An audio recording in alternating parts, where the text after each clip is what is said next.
Saludos y bendiciones. ¿Quién les habla? Jorge Martínez, aquí como siempre. Pero hoy vamos a hablar de en el principio. Al escuchar esa palabra, nuestra mente corre directamente hacia un libro, un capítulo y un versículo en específico. Hoy hay reunión en el Monte Carmelo. Algo pasará en esta... Génesis, que en su vocablo vendría a ser el nacimiento u origen.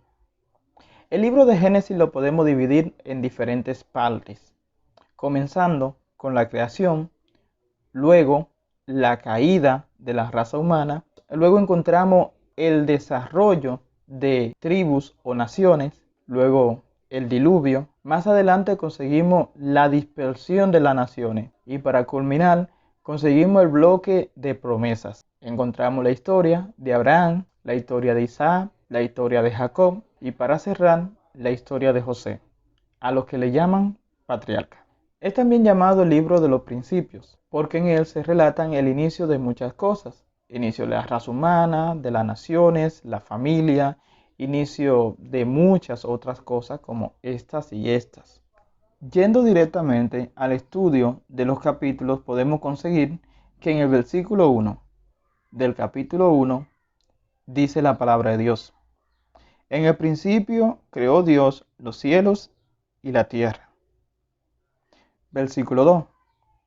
Y la tierra estaba sin orden y vacía, y la tiniebla cubría la faz del abismo.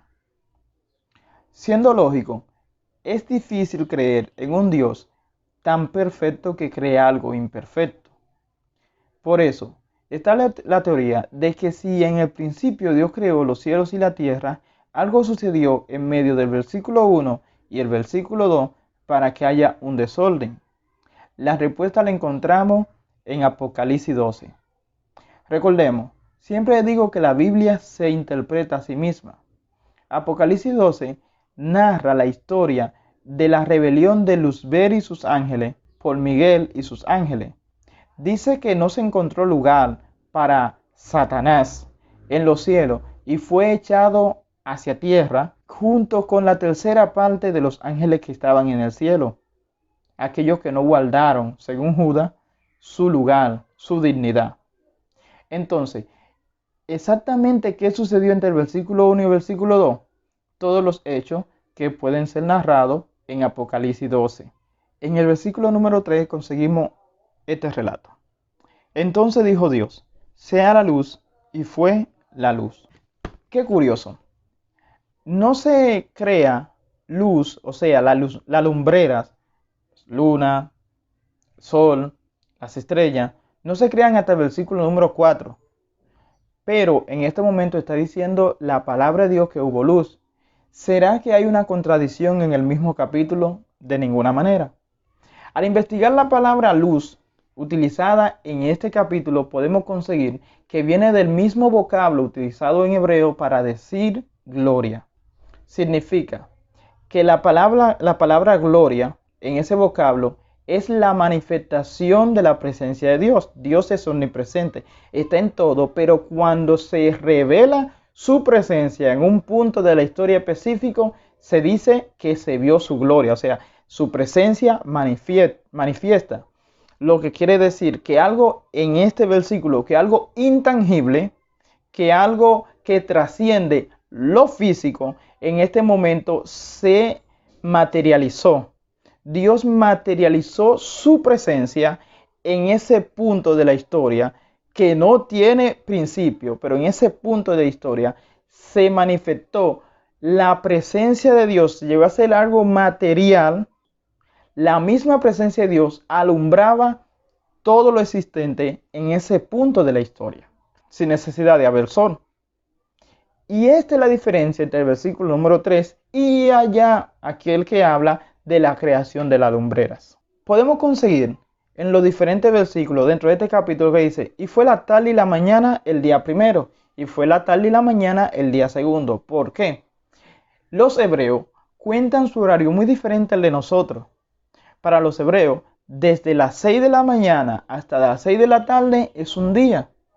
Lo que cuentan como noche son vigilias. La noche es dividida en 3 vigilias, en 3 bloques de oración para los sacerdotes.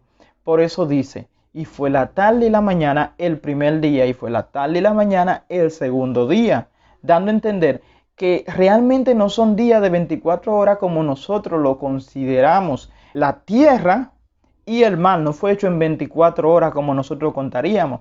Si entendemos la cultura judía, vendría siendo creada en 12 horas.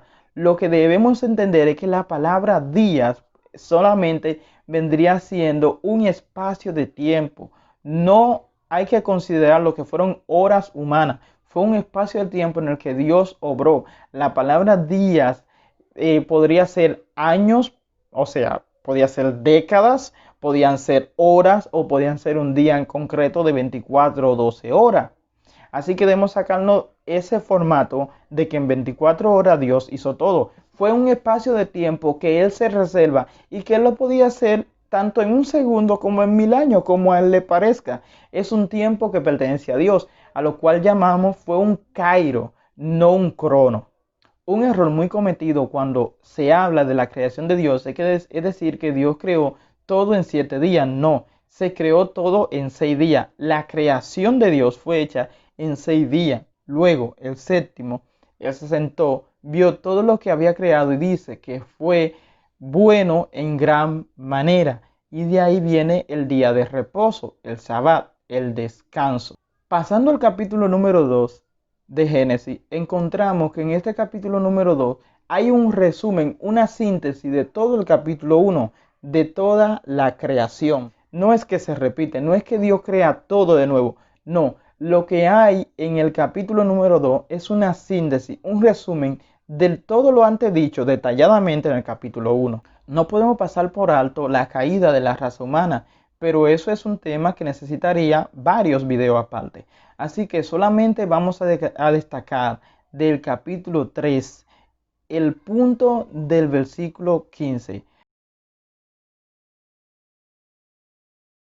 Desde el capítulo 3, versículo 15, ya Dios tenía la solución para la salvación del ser humano. Dios es un Dios justo, pero también es un Dios de amor. Y no llevándose la contraria, Él dice que todo hombre que pecare ciertamente morirá, pero al mismo tiempo tiene una solución para que no todos los hombres lleguen a muerte. El libro de Hebreos nos dice que no hay remisión de pecado sin derramamiento de sangre. Por eso, en el capítulo 3, versículo 21, un cordero fue sacrificado, dando inicio así la tradición de los sacrificios y la intercesión de un cordero morir para cubrir el pecado de la raza humana. En este caso, el mismo Dios hace un sacrificio para poder cubrir la vergüenza del hombre y la mujer, algo que se extendió más adelante hasta nuestros días, que fue cuando el mismo Cordero de Dios, Jesucristo, fue sacrificado para que toda la humanidad fuera cubierta de su vergüenza y su pecado. En el capítulo 3 del libro de Génesis, versículo 22, conseguimos el concepto de pecado. El hombre, conociendo el mal, inquiriendo el mal y conociendo de la misma manera la consecuencia del mismo. Y este pecado pasa a todos los hombres como herencia. Todo hombre nacería en pecado. Y aquí encontramos entonces el sentido de las misiones. La Biblia es completa. La Biblia respalda las misiones. Y por eso, en este simple versículo conseguimos la ley de la conciencia. ¿Qué pasa con esas personas que viven lejos en tribu, que no conoció nunca a Cristo y ha muerto? Será juzgado por la ley de la conciencia. Una ley que Dios ha escrito en el corazón de todos los hombres. Todos los hombres saben cuál es el bien, cuál es el mal. Saben cuando están haciendo mal y por lo tanto no se levantará en juicio para bien todo aquel que haya roto la ley de su conciencia, la ley de su corazón. Por eso necesitamos ir cada vez más al campo misionero, a hablar de la esperanza que vive en nosotros y a darle una razón de vida y salvación a cada hombre y mujer que aún no conoce de Cristo. La palabra de Dios es su propia intérprete. Ella se responde a sí misma. Solamente tenemos que ir con corazón humilde a leerla y ella nos dará respuesta a todo lo que necesitamos. El video queda hasta acá. Debajo de este video están todas mis redes sociales por si quieren comunicarse conmigo, tienen preguntas o quieren debatir alguno de estos puntos. Estamos para servirles. Gracias por haber visto este video. Recuerden dar like, recuerden suscribirse y recuerden compartirlo para que otros también sean edificados. Saben, estamos para servirles. Bendiciones.